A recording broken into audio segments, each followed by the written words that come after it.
Hello everyone. In this tutorial, we are going to be creating an interaction system for your Unreal Engine projects.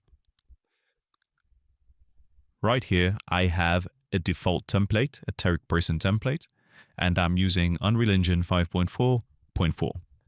Now, this would work in Unreal Engine 5.5, 6, and 7. So there's no need to worry about any compatibility issues. Now, for me, I like to work in unlit and turn off my real time. And we can create our folder structure now. So we'll know exactly what assets are being placed in, whatever folder. So I'm going to create a new folder called Interaction Manager.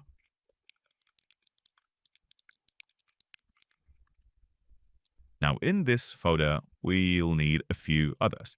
Now, we'll need one for our components, our enums and widgets and all that. So let's create those now. The first folder is going to be called Components. The second one will be our widgets. I'll then add one for enums. We'll need some input actions because we want to make this a really modular asset so that you can migrate this into multiple projects for a long period of time in the future. So I'll create a new folder for input actions.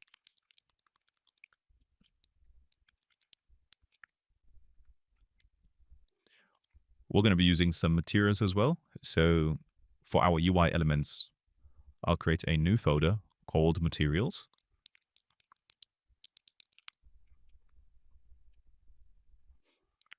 And one more for our interface,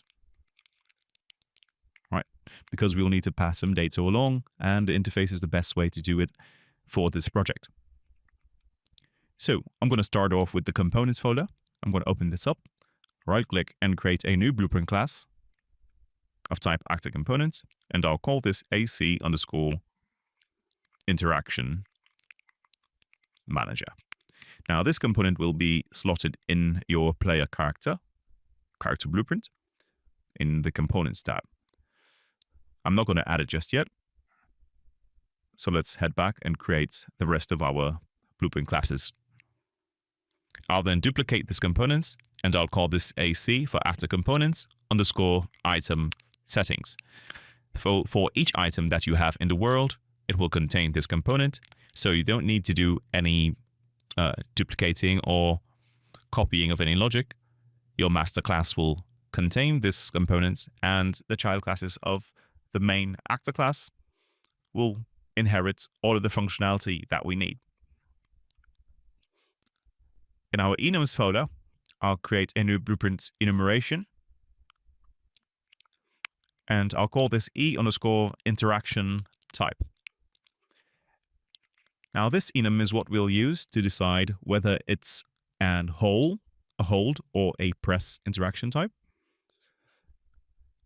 For our input actions, this is simply going to be our interact input. So I'll create a new input action, and I'll call this IA_interact. For the interfaces folder, let's right-click, head to Blueprint class, and select Blueprint interface. So I'll call this item actor with the prefix BPI for Blueprint interface, item actor. Great. Next, we'll need one material. Call this M_circle, and we can create a material instance because we will be using this later for our item indicator. So I'll call this MI for material instance _indicator. And lastly, we need to fill out our widgets folder. So let's open it. I'm going to right-click and create a new user interface widget blueprint. Right, and we're going to select user widget. I'll call this first one WB_interaction display. I'll then duplicate this, and I'll call this one interaction notify. Now, for the interaction display, this will simply be our key and our progress bar. So when we hold the interaction key down, it will increase our progress bar. Or if it's a press interaction, then it will just apply whatever interaction functionality we set up.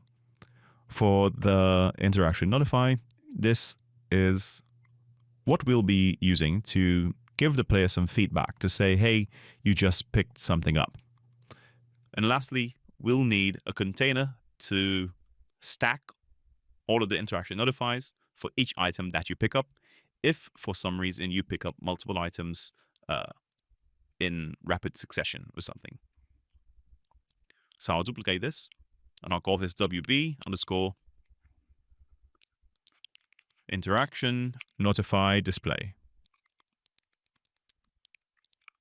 Great. So with all of these classes already created, in the next episode, we are going to set up all of, well, as much as possible for the smaller classes, and then we'll move on to the larger classes like the components and the actor. That's it for this one, guys. Bye.